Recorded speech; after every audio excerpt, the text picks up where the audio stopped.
அனைத்து தமிழ் சொந்தங்களுக்கும் இனிய மாலை வணக்கமும் நல்லதொரு சுதந்திர தின வாழ்த்துக்களும் உரித்தாகட்டும். பாயும் நதியாம் பரணியில் பாவடிவில் மலர் தூவி பாமணியார் செலுத்தும் புகழ் அஞ்சலி இந்த கவி வாசிப்பு. தென்பொதிகை பிறந்தவளுக்கு தேன்மொழி கொண்ட தித்திப்பு தெற்கு புது தெரு வசிப்பவர் தெளிக்க தந்த இந்த கவி வாசிப்பு.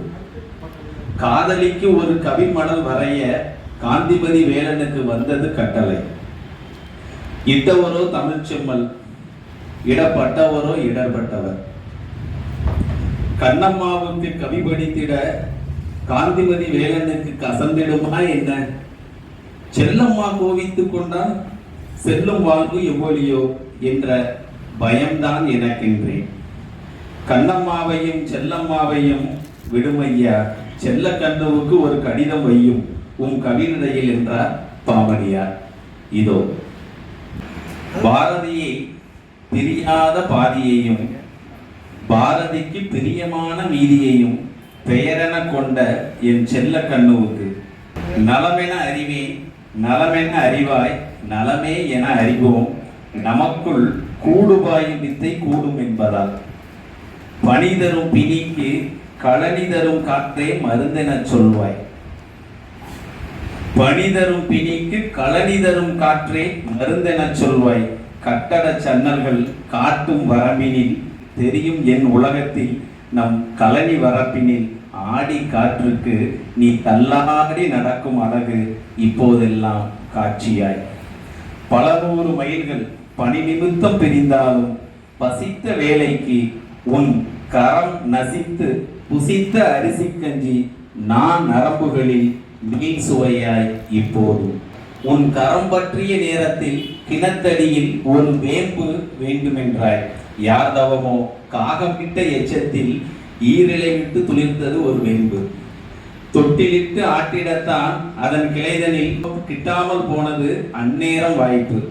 ஆம், கட்டிலிட்ட நொடியிலே கர்ப்பம் தரித்தவளின் வேகம் வேம்புக்கு கிளை விடுவதில் இல்லைதான். இப்போதோ இரு மழலைகள் கூட தாங்கும் பெருங்கிளைகள் கிடைத்து விட்டன. 30 ஆசைகளை 50 நிறைவேற்றலாம். முழம் 8 முதல் தட்டில் மர அலமாரிக்குள் மடித்து வைத்த கருப்பு கரை வேட்டிக்கு வேலை வந்து விட்டது. வருகிறேன், முத்தான பிள்ளைகள் 3 பெற்றுத்தர. ஹைதராபாத் முத்துமாலை ஒன்றை கையில் எடுத்து காட்டினார் அலுவலக நண்பர் ஒருவர். பார்த்த நொடிதனில் களையெடுக்கும் நீ களைப்பில் உதிர்த்த கழுத்து வேர்வை முத்தில் ஒன்று மின்னி மறைந்தது எனக்குள். மலர்ந்த கதிரவனால் புலர்ந்த காலையில் மண்வெட்டி கொண்டு வரப்பு வெட்டுவேன். உன் இடுப்பில் செருகிய மடிப்பு சேலை கொண்டு என் முகம் துடைப்பாய். உன் வாசம் எனக்குள். வயலோட்டை தண்ணீரில் முகம் கழுவிடும் நீ என் வியர்வை துளிகள் தோய்ந்த சேலை நுனியால் உன் பொன்முகம் துடைப்பாய். என் வாசம் உனக்குள். நினைவிருக்கிறதா? உன் வாசம் பொதிந்த ஒரு சேலை எப்போதும் என்னுடன். அதில் நுகரும் போதெல்லாம் கூடவே வந்து கலந்து விடுகிறது நம் களனி வாசமும். சோளக்காட்டு பொம்மைக்கு என் வேட்டி சட்டை அணிவித்து நீ அனுப்பிய கைபேசி வழிபடத்தில் கட்டி கொண்டு நிற்கிறாய் நீ, உன்னை ஒட்டி கொண்டு நிற்கிறேன் நான். பொண்டாட்டி கையில் இவன் ஒரு பொம்மை என்பாள் என் அன்னை. பொண்டாட்டி கையில் இவன் ஒரு பொம்மை என்பாள் என் அன்னை. அதில் என்ன தவறு? அனுப்பி வை, அவளும் பார்க்கட்டும் இந்த படத்தை. குளத்தின் ஓடை கொண்டு வரும் ஐரைக்கு, குளத்தின் ஓடை கொண்டு வரும் ஐரைக்கு உன் முந்தானை கொடு அல்லலாம் என்பேன். சொல்லுவது ஐரை என்றாலும் அல்லுவதென்னவோ என்னைத்தானே என செல்லமாய் கோபத்தோடு சொல்லிக்கொண்டே விருட்டனை என் வேட்டியை நீ உருகிய நினைப்பில் உருகிய பொழுதினில் வந்ததோர் நகைப்பெனக்கு நண்பகலில் நேற்று. இலந்தை செடியில் சிவந்த பழங்களை முள் குத்தாமல் பறித்து கொடும் என்றாய். விரல் நுனியில் செங்குருதி ஒரு துளி கசிய உன் உதட்டிடையில் செருகிக் கொண்டாய்.